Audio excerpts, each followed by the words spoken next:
जय सूर्यदेव। प्यारे भक्तों, आज आप सभी श्रवण करें पौष रविवार की व्रत कथा।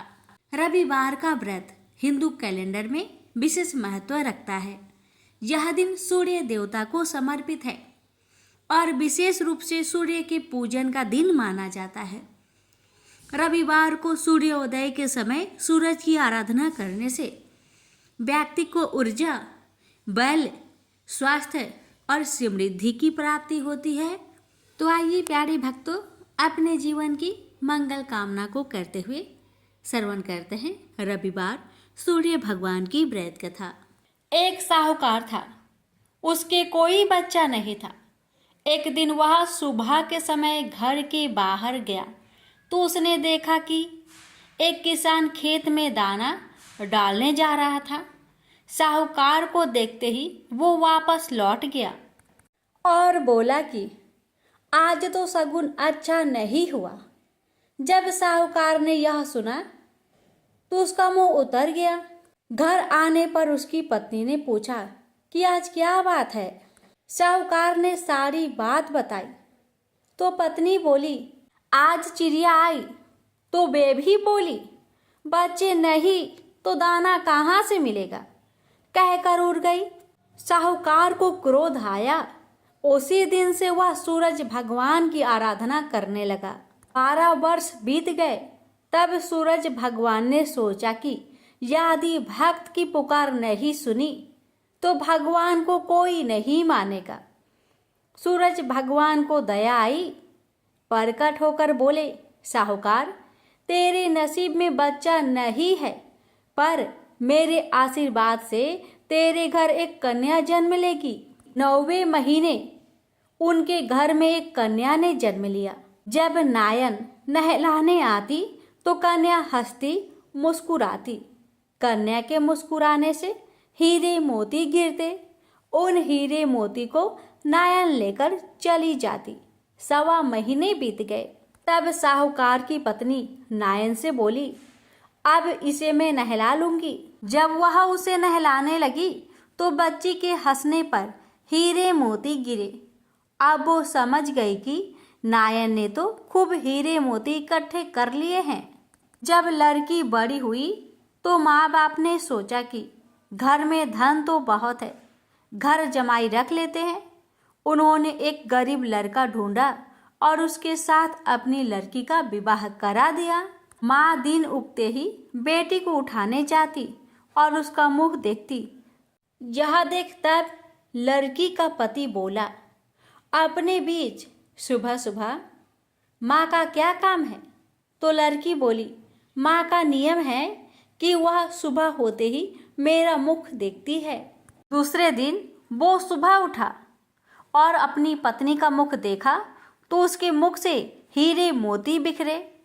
अब तो समझ गया कि इसलिए ही सासू माँ इसका मुंह पहले ही देख लेती है। थोड़ी देर बाद लड़की की माँ आई तो हीरे मोती नहीं मिले। माँ समझ गई कि जमाई को पता चल गया है। माँ के मन में कपट आया। उसने एक आदमी को जमाई को जान से खत्म करने के लिए भेज दिया। आदमी ने जमाई को मार दिया और उसका सिर सासू को लाकर दे दिया। सूरज भगवान ने देखा कि हमारी दी हुई कन्या का पति मार दिया गया है। सूरज भगवान मनुष्य रूप में भिक्षा मांगने आए और उस कन्या के पति का सिर साथ ले आए। उन्होंने उसके अंग जोड़कर अमृत का छींटा दिया। तब उसका पति उठकर बैठ गया और घर गया तो बेटी ने पूछा, पौष रविवार का व्रत मेरा नियम है कि दिन अस्त हुए के बाद खाना नहीं खाना, तो फिर आप इतनी देर से क्यों नहीं आए। वो बोला कि मुझे मारने के लिए तेरी माँ ने आदमी भेजा था और सारी कहानी बता दी। तब बेटी बोली कि अब हम यहाँ नहीं रहेंगे। जो माँ मेरा सुहाग छीन ले वो किस काम की। बेटी अपने पति के साथ अलग घर में रहने लगी। उसके घर में सुख समृद्धि हो गई और उसकी माँ के घर में धीरे धीरे दरिद्रता आ गई। जैसे सूरज भगवान बेटी पर प्रसन्न हुए वैसे ही सब पर प्रसन्न रहना। प्रेम से बोलिए सूर्य नारायण की जय। यह बात उस समय की है जब देवलोक के शिल्पकार विश्वकर्मा भगवान की एक पुत्री थी, उसका नाम था संज्ञा। वह दिन भर तपती धूप में खेला करती थी। सूर्य की तेज किरणों से जैसे उस पर कोई असर ही नहीं होता था। संज्ञा जब बड़ी हुई तो एक दिन विश्वकर्मा और उसकी पत्नी ने संज्ञा को बड़े मुग्ध भाव से सूर्य को निहारते देखा। यह देख विश्वकर्मा बोले, देवी, ऐसा लगता है हमारी बेटी सूर्य पर मोहित हो गई है। देख रही हो कितने मुग्ध भाव से सूर्य की ओर ताके जा रही है। मुझे भी ऐसा ही लगता है हे स्वामी, विश्वकर्मा की पत्नी ने कहा। सूर्य के सौंदर्य के प्रति संज्ञा का आकर्षक उसकी आयु के साथ बढ़ता ही गया। एक दिन विश्वकर्मा उसे अपने साथ हाथी पर बैठाकर सैर करने को निकले। अपनी पुत्री को सूर्य की ओर निहारते देख उन्होंने पूछ लिया, बेटी, अब तुम छोटी नहीं रही। मैं सोचता हूं जल्दी ही तुम्हारा ब्याह कर दूं। बताओ बेटी, बताओ, किस देव को तुम चाहती हो? बताओ। मैं तुम्हारा विवाह उसी देव के साथ करूंगा जिसको तुम चाहती हो। बेटी कहने लगी, पिताजी, आकाश में सूर्य से बढ़कर कोई तेजस्वी नहीं है। संज्ञा की बात सुनकर विश्वकर्मा ने कहा, बेटी, ठीक है, हम तुम्हारा शादी सूर्य से ही करा देते हैं। अब विश्वकर्मा अपनी पुत्री को लेकर सूर्य के पास पहुंच गए। उन्होंने अपनी पुत्री की इच्छा सूर्य देव को बताई तो सूर्य देव ने उनका प्रस्ताव सहर्ष स्वीकार कर लिया और बोले, आपकी पुत्री मेरे साथ विवाह करना चाहती है, यह मेरे लिए सौभाग्य की बात है। पर अपनी बेटी से पूछ तो लीजिए कि वह मेरा ताप सहन कर पाएगी या नहीं। विश्वकर्मा ने संज्ञा को एक और ले गए और पूछा, बेटी, सूर्यदेव का उत्तर तुमने सुन लिया, अब बताओ तुम उनका ताप सहन कर लोगी? हर ऋतु का ताप उनका अलग अलग होता है। अब तुम बताओ, क्या सह पाओगी? संज्ञा ने कहा, पिताजी, हाँ, मैं सह पाऊंगी। अब विश्वकर्मा ने कुछ ही दिन बाद संज्ञा का विवाह सूर्य देव के साथ करा दिए। संज्ञा सूर्य देव के साथ उनके लोक चली गई। अब तो संज्ञा सूर्य देव के साथ सुख पूर्वक रहने लगी।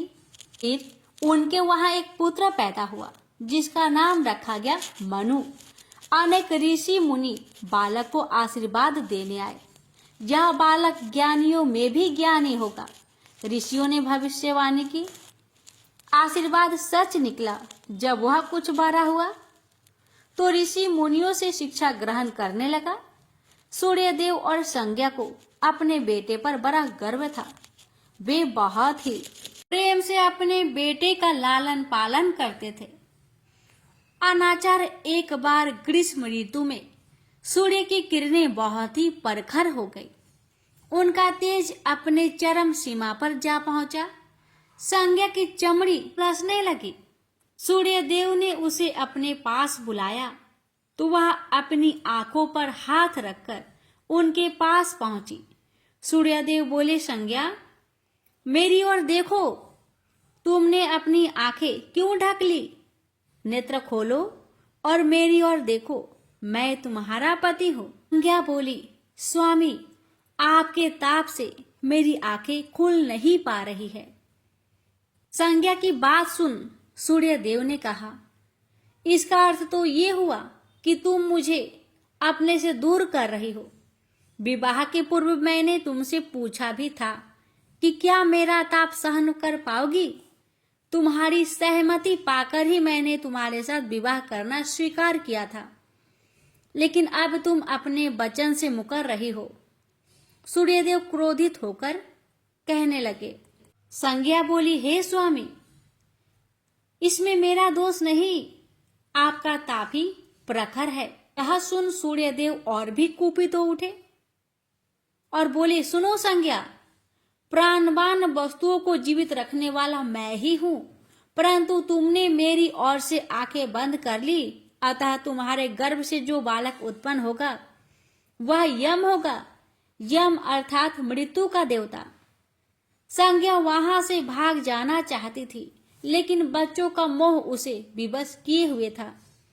संज्ञा की एक सहचरी थी, उसका नाम था छाया, जो हूबहू संज्ञा की ही प्रतिलिपि थी।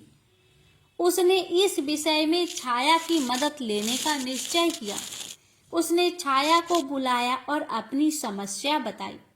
सुनकर छाया बोली, मुझे क्या करना होगा? तो संज्ञा कहने लगी, तुम संज्ञा बनकर मेरे पति के साथ जाओ और उनकी पत्नी और बच्चों की मां बनकर वहीं रहो। फिर छाया ने कहा, अगर उन्होंने मुझसे पूछताछ की तो मैं क्या कहूंगी? तो संज्ञा ने कहा, तुम बता देना कि मैं संज्ञा हूं, अपना भेद कभी मत खोलना। छाया कहती है, लेकिन मैं ये सब कैसे करूंगी? और करूंगी तो मेरी एक शर्त भी है कि अगर कभी सूर्यदेव मुझ पर बिगड़े या फिर श्राप देने लगे तो मैं सारा भेद खोल दूंगी। संज्ञा ने कहा, ठीक है छाया, अब जाओ और मेरे बच्चों को संभालो। तुमने मुझे बहुत ही कठिन काम सौंपा है संज्ञा। छाया कहने लगी, फिर भी मैं भरसक प्रयत्न करूंगी। और वहां से छाया चली गई। उसके जाने के बाद संज्ञा सोचने लगी, मैं मायके जाती हूँ, माँ और पिताजी मुझे देखकर बहुत प्रसन्न होंगे। मैं कुछ समय वहां रहूंगी, परंतु पिताजी तो कहेंगे, स्त्री की शोभा पति के घर में रहने में ही है। ऐसे ही विचारों में उलझी बेचारी संज्ञा मायके को चल पड़ी। रास्ते में उसके मस्तिष्क में उलझने टकराने लगी। वह सोचने लगी, पिताजी जब मुझे लौट जाने को कहेंगे तब मैं क्या करूंगी? तब मैं जंगल में चली जाऊंगी। इसी सोच विचार के साथ संज्ञा अपने मायके पहुंच गई। पिता ने उसका बड़ा सत्कार किया। बोले, आओ बेटी आओ, सब कुशल मंगल तो है? तो संज्ञा बोली, नहीं पिताजी नहीं, आपने ठीक ही कहा था। ग्रीष्म ऋतु में मैं सूर्य देव के ताप सहन नहीं कर सकी। अब तो संज्ञा कुछ दिन अपने पिता के घर में सुख से रही। एक दिन पिता ने उससे कहा, बेटी संज्ञा, तुम्हारे आने से मुझे बड़ा हर्ष हुआ है, मुझे बहुत अच्छा लगा, परंतु विवाह हो जाने के बाद स्त्री को मायके में अधिक दिन तक नहीं ठहरना चाहिए। अब तुम अपने पति के घर जाओ, फिर कभी हमसे मिलने आना। तुम मुझे बहुत प्यारी हो, किंतु पति का घर ही स्त्री का घर होता है। यही मैंने सोचा था, संज्ञा मन ही मन बोली। और एक रात चुपचाप पिता का घर छोड़कर वह जंगल में चली गई। वह सोचने लगी, मैं सूर्य के सामने नहीं जा सकती, अतः घोड़ी बन जाती हूँ। उस रूप में मुझे यहाँ कोई पहचान नहीं पाएगा। घोड़ी का रूप धारण कर संज्ञा सूर्य के ताप की शक्ति को कम करने के लिए तपस्या करने लगी। तो छाया ने सूर्य के यहाँ जाकर संज्ञा का स्थान ले लिया। सूर्य देव ने उसे संज्ञा ही समझा। वे बोले, तुम लौट आई मेरे यहाँ? तो छाया कहने लगी, क्षमा कर दो स्वामी, मैंने अपनी दुर्बलता को जीत लिया है। छाया बड़े ही खेद स्वर में बोली। सूर्य देव कहने लगे, संज्ञा, मैं तो कब का ही तुम्हें क्षमा कर चुका हूँ। अब घर की जिम्मेदारी संभालो, बच्चों का लालन पालन करो। छाया ने कक्ष में लेटे दोनों बच्चों पर निगाह डाली और घर की जिम्मेदारियां संभाल ली। छाया इस घर में सुखी थी। वह प्राय सोचा करती थी कि बेचारी संज्ञा को कितना अच्छा घर त्यागना पड़ा उसे। क्या वह कभी नहीं लौटेगी? समय पाकर छाया को एक पुत्र हुआ। पुत्र पैदा होने के बाद वह कुछ चिंतित रहने लगी। मुझे यह नहीं भूलना चाहिए कि मैं संज्ञा नहीं, छाया हूँ। छाया ने एक पुत्र और पुत्री को जन्म दिया। अब छाया का व्यवहार बदलने लगा। वह अपने बच्चों से तो ज्यादा प्यार करती, लेकिन संज्ञा के बच्चों को तारने और उनके साथ दुर्व्यवहार करने लगी। मनु ने तो बी माता के व्यवहार को नजरअंदाज कर दिया, लेकिन यम को उसका व्यवहार खटकता रहा। माता छाया का यमुना बहन के साथ ऐसा व्यवहार करना उचित नहीं। वह अपने बच्चों के साथ तो कितना अच्छा व्यवहार करती थी। हम भाई बहन से नफरत, एक दिन तो हद ही हो गई। छाया ने यमुना के बाल पकड़े और उसे डंडे से पीटते हुए बोली, कमबख्तो, मरते भी तो नहीं, मर जाओ तो मेरा पीछा छूटे। जब छाया देर तक यमुना को पीटती रही तो यम से न रहा गया। उसने जाकर छाया का हाथ पकड़ लिया और गुस्से से बोला, बस माता बस, अब तुमने यमुना पर हाथ उठाया तो मुझसे बुरा कोई ना होगा। अच्छा, तेरी यह हिम्मत, मुझे धमकी देता है? ठहर जा, आज मैं तेरे पिताजी से इसकी शिकायत करूंगी। छाया बड़े ही क्रोध स्वर में बोली, लेकिन छाया ने इस डर से सूर्यदेव से शिकायत न की, कहीं उसका भेद उजागर न हो जाए। लेकिन यम और यमुना ने तंग आकर अपने पिता से उसकी शिकायत अवश्य कर दी। पिताजी, यह स्त्री हमारी माँ नहीं है। यम ने कहा, हाँ पिताजी हाँ, पुत्र माता से विमुख हो सकता है, परंतु माता की ममता कभी कम नहीं होती। यमुना भी बोल उठी। सूर्यदेव ने कहा, मैं देख लूंगा, तुम जाओ, डरो नहीं, बस सब ठीक हो जाएगा। ऐसा कहकर सूर्यदेव ने बच्चों को धैर्य बंधाया, लेकिन बच्चों के जाते ही वह सोच में पड़ गए। बच्चे ठीक कहते हैं, यह अवश्य कोई मायाविनी है। सूर्यदेव गुस्से में भरकर छाया के पास पहुंचे और उसके केस पकड़कर झंझोर कर बोले, सच बताओ तुम कौन हो, अन्यथा मैं तुम्हें कठोर दंड दूंगा। ठहरिए स्वामी ठहरिए, छाया कांपती हुई बोली। स्वामी, मैं संज्ञा की छाया हूं। वह आपकी देखभाल का भार किसी को सौंपे बिना नहीं जाना चाहती थी, इसलिए उसने मुझे आपके पास भेज दिया है। सूर्यदेव ने कहा, संज्ञा कहाँ गई है? तो छाया ने बताया, अपने पिता के यहाँ। अब तो सूर्यदेव सीधे विश्वकर्मा के पास पहुंचे और उनसे पूछा कि संज्ञा कहाँ है? तो विश्वकर्मा जी ने कहा, वह तुम्हारे तेज से बचने के लिए यहाँ आई थी। विश्वकर्मा की बातें सुन सूर्यदेव ने कहा, तो आप मेरा तेज को घटा दीजिए, फिर उसे खोजने के लिए चलते हैं। विश्वकर्मा ने सूर्यदेव के तेज का 8वां भाग को छाट दिया, जिससे उनका तेज घट गया। फिर वे संज्ञा को खोजने निकले। उन्होंने राहगीरों से पूछताछ की, तुमने इधर कोई घोड़ी को देखा है क्या?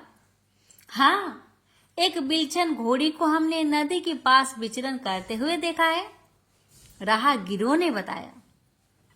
उसमें बिलछन की क्या बात है? वह घोड़ी मानवी भाषा भी बोलती है। देव, अब तो यह अवश्य ही संज्ञा होगी, सूर्यदेव बोले। सूर्य घोड़े के निकट पहुंचे और कहा, संज्ञा, मैं सूर्य हूं, तुम्हारा पति। अब यह घोड़ी का रूप त्याग दो। जब तक मेरी मनोकामना पूरी न होगी, मैं यह घोड़ी का रूप नहीं त्यागूंगी। घोड़ी बनी संज्ञा ने उत्तर दिया, तुम्हारी मनोकामना तो पूरी भी हो गई।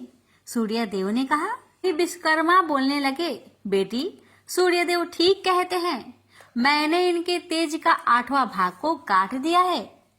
पिता से अवशासन पाकर संज्ञा ने अपना घोड़ी वाला रूप त्याग दिया और अपने स्वाभाविक रूप में आ गई।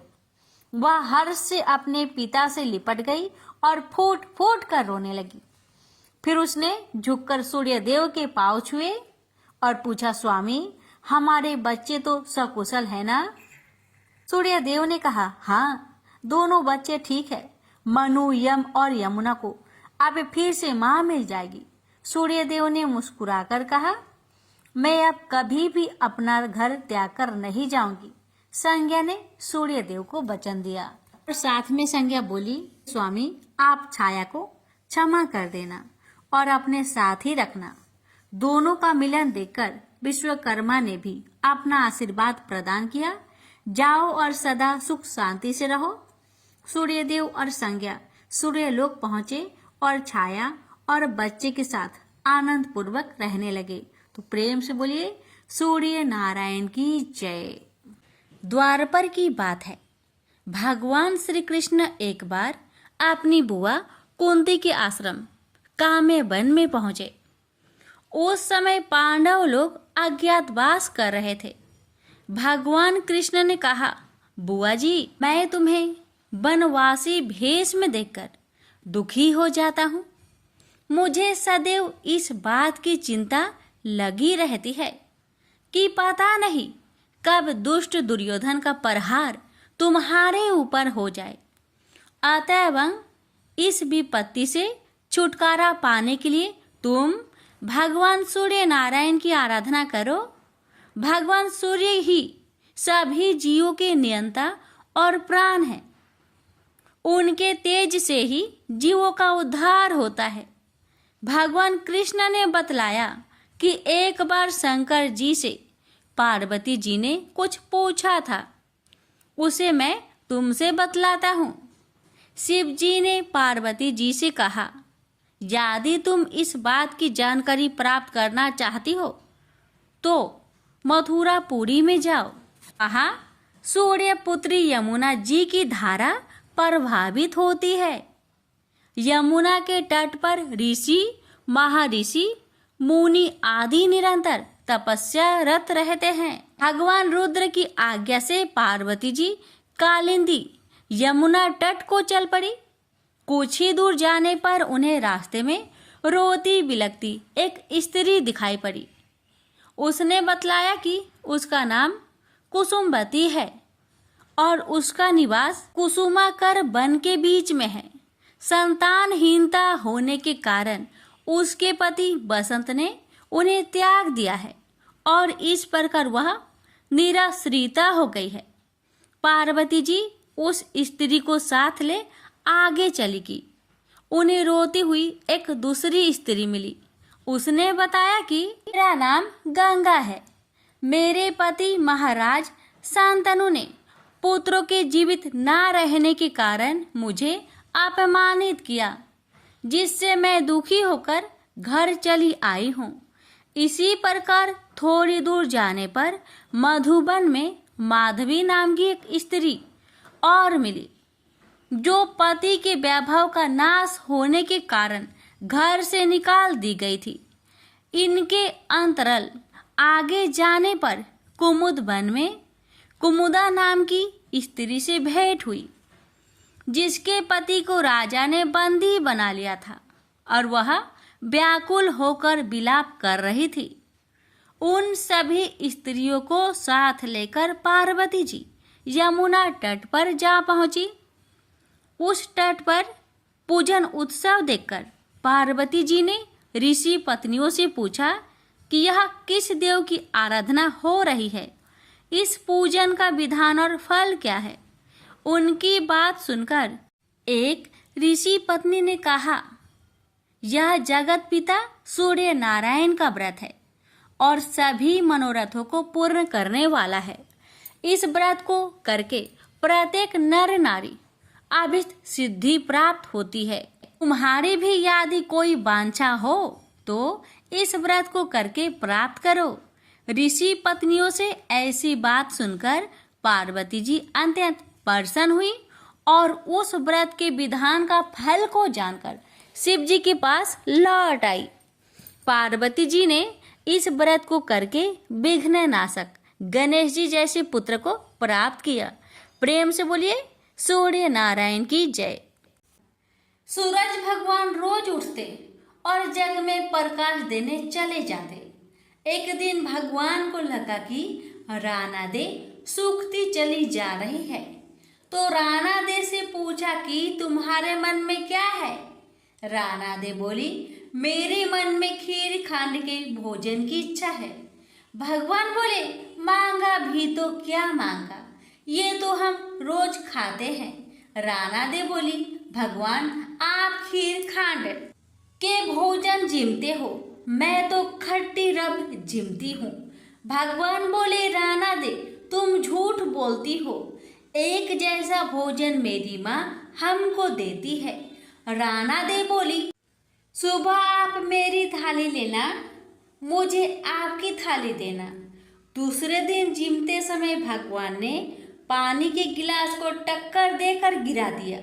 माताजी बोली, तुम मत उठो, मैं दूसरा गिलास भर देती हूँ। माताजी गए, इतने में भगवान ने थालियाँ बदल ली। राणा दी ने तो जल्दी ही खीर खांड के भोजन कर लिए, पर सूरज भगवान को खट्टी राख भाई नहीं और थाली पर बैठे रहे। माताजी बोली, आज इतनी देर क्यों लगी? भगवान बोले, आज तो खीर खांड खट्टी लग रही है। माताजी बोली, राणा दी की थाली आपने क्यों ली?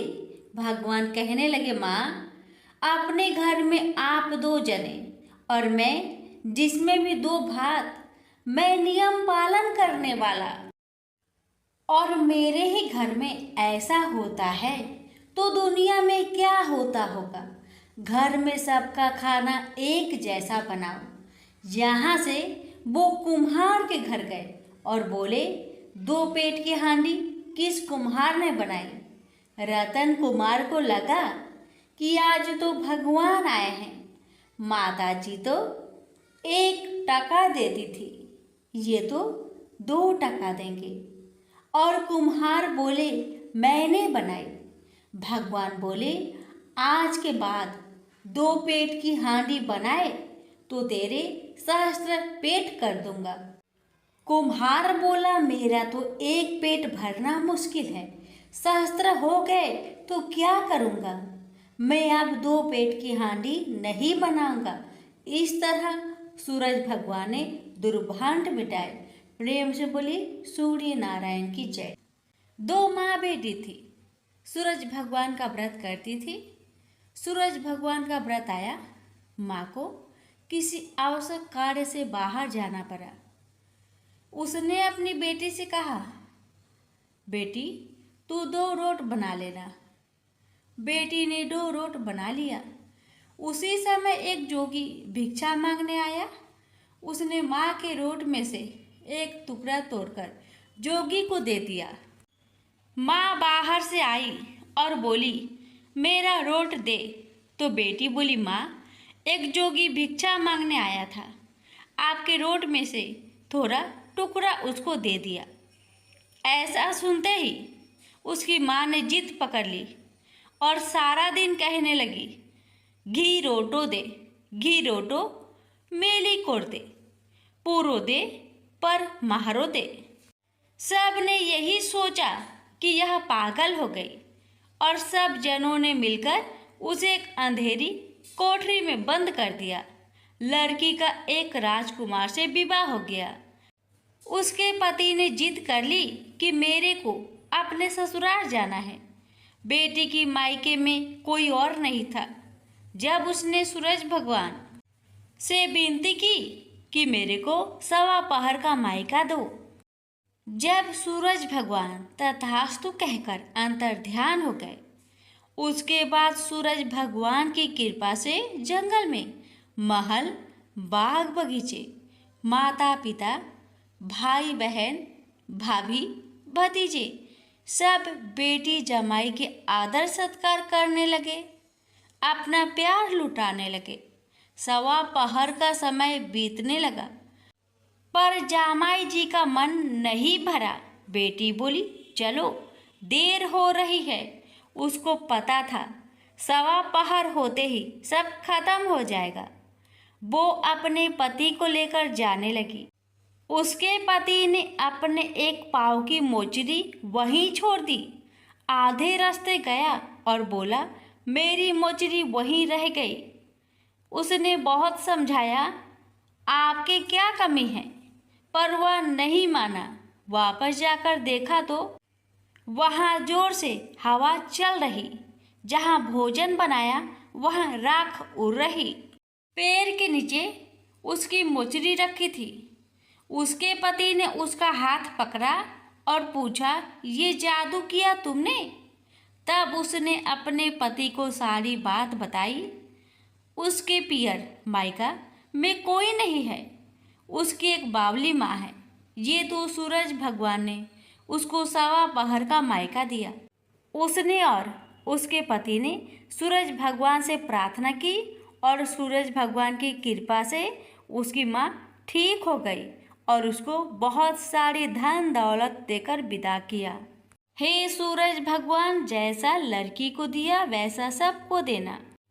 कहानी कहते सुनते हुक्कारा भरते सभी के परिवार को देना। प्रेम से बोलिए सूर्य नारायण की जय।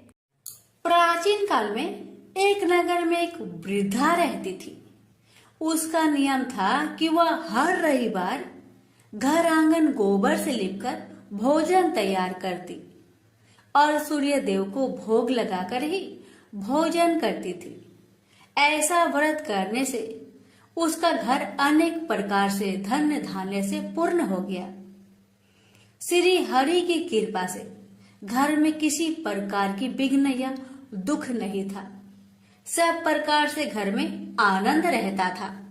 इस तरह कुछ दिन बीत जाने पर उसकी एक पड़ोसन, जिसकी गौ का गोबर वह वृद्ध लाया करती थी, विचार करने लगी कि यह वृद्ध सर्वदा मेरी गौ का गोबर ले जाती है, इसलिए अपनी गौ को घर के भीतर बांधने लगे। वृद्धा को गोबर न मिलने से रविवार के दिन अपने घर को न लिप सकी, इसलिए उसने न तो भोजन बनाया न भगवान को भोग लगाया तथा स्वयं भी उसने भोजन नहीं किया। इस प्रकार उसने निराहार व्रत किया। रात्रि हो गई और वह भूखी सो गई। रात्रि में भगवान ने उसे स्वप्न दिया और भोजन न बनाने तथा लगाने का कारण पूछा। वृद्धा ने गोबर न मिलने का कारण सुनाया। तब भगवान ने कहा कि माता, हम तुमको ऐसी गौ देते हैं जिससे सभी इच्छाएं पूर्ण होती है, क्योंकि तुम हमेशा रविवार को गौ के गोबर से लिपकर भोजन बनाकर मेरा भोग लगाकर खुद भोजन करती हो। इससे मैं खुश होकर तुमको वरदान देता हूँ। निर्धन को धन और बाज स्त्रियों को पुत्र देकर दुखों को दूर करता हूँ तथा अंत समय में मोक्ष देता हूँ। सपने में ऐसा वरदान देकर भगवान तो अंतर ध्यान हो गए और वृद्धा की आँख खुली तो वह देखती है कि आंगन में एक अति सुंदर गौ और बछड़ा बंधे हुए हैं। वह गाय और बछड़े को देखकर अति प्रसन्न हुई और उसको घर के बाहर बांध दिया और वही खाने को चारा डाल दिया। जब उसकी पड़ोसन वृद्धा ने घर के बाहर एक अति सुंदर गौ और बछड़े को देखा तो देश के कारण उसका हृदय जल उठा और उसने देखा कि गाय ने सोने का गोबर किया है, तो वह उस गाय का गोबर ले गई और अपनी गाय का गोबर उसकी जगह रख गई। वह नित्य प्रति ऐसा ही करती रही और सीधी साधी वृद्धा को इसकी खबर नहीं होने दी। तब सर्वव्यापी ईश्वर ने सोचा कि चालाक पड़ोसन के कर्म से वृद्धा ठगी जा रही है, तो ईश्वर ने संध्या के समय अपनी माया से बड़े जोर की आंधी चला दी। वृद्धा ने आंधी के भय से अपनी गौ को भीतर बांध लिया। प्रातःकाल जब वृद्धा ने देखा कि गौ ने सोने का गोबर दिया, तो उसके आश्चर्य की सीमा न रही और वह प्रतिदिन गौ को घर के भीतर ही बांधने लगी। उधर पड़ोसन ने देखा कि बुढ़िया गौ को घर के भीतर बांधने लगी है और उसका सोने का गोबर उठाने का दांव नहीं चलता, तो वह ईर्ष्या और डाह से जल उठी और कुछ उपाय न देखकर पड़ोसन ने उस देश के राजा की सभा में जाकर कहा, महाराज, मेरे पड़ोस में एक वृद्धा के पास ऐसा गौ है जो आप जैसे राजा के ही योग है। वह नित्य सोने का गोबर देती है। आप उस सोने से प्रजा का पालन करिए। वह वृद्धा इतने सोने का क्या करेगी? राजा ने यह बात सुनकर अपने दूतों को वृद्धा के घर से गऊ लाने की आज्ञा दी। वृद्धा प्रातः ईश्वर का भोग लगा भोजन ग्रहण करने जा ही रही थी कि राजा के कर्मचारी गऊ को खोलकर ले गए। वृद्धा काफी रोई चिल्लाई, किंतु कर्मचारियों के समक्ष कोई क्या कहता। उस दिन वृद्धा गौ के वियोग में भोजन न खा सकी और रात भर रो रो कर ईश्वर से गौ को पुनः पाने के लिए प्रार्थना करती रही। उधर राजा गौ को देखकर बहुत प्रसन्न हुआ, लेकिन सुबह जैसे ही वह उठा, सारा महल गोबर से भरा दिखाई देने लगा। राजा यह देख घबरा गया। भगवान ने रात्रि में राजा को सपने में कहा कि हे राजा, गाय वृद्धा को लौटाने में तेरा भला है। उसके रविवार के व्रत से प्रसन्न होकर मैंने उसे गाय दी थी। प्रातः होते ही राजा ने वृद्धा को बुलवाकर बहुत से धन के साथ सम्मान सहित गौ बछड़ा लौटा दिया। उसकी पड़ोसिन को बुलाकर उचित दंड दिया। इतना करने के बाद राजा के महल से गंदगी दूर हो गई। उसी दिन से राजा ने नगरवासियों को आदेश दिया कि राज्य की तथा अपनी समस्त मनोकामनाओं की पूर्ति के लिए रविवार का व्रत रखा करो। व्रत करने से नगर के लोग सुखी जीवन व्यतीत करने लगे। कोई भी बीमार तथा प्रकृति का प्रकोप उस नगर पर नहीं होता था। सारी प्रजा सुख से रहने लगे। प्रेम से बोलिए सूर्य नारायण की जय।